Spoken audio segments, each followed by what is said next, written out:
Right now, we have an update on Metro services as we head into the work week following reports that there was smoke coming from the Van Ness Station.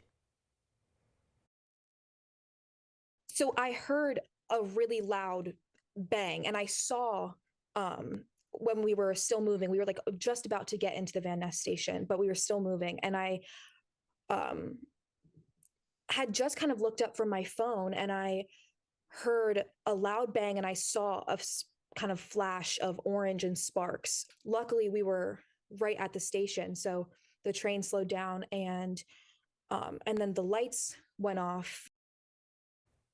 American University freshman Alice Still says she was heading back to her dorm with her family after a pre-birthday celebration when she captured this video at the Van Ness Station. Right now, Red Line trains are suspended between the Friendship Heights Station and DuPont Circle.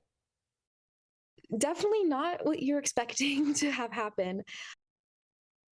Shuttle buses are replacing the impacted stations. Metro says they'll continue to investigate the incident. Now, DC Fire and Rescue just telling us moments ago that the smoke came from a train car fire next to the Tenleytown station. Another train may have dragged it in. We'll be sure to get more on that. We'll have a report from Dave Laval coming up.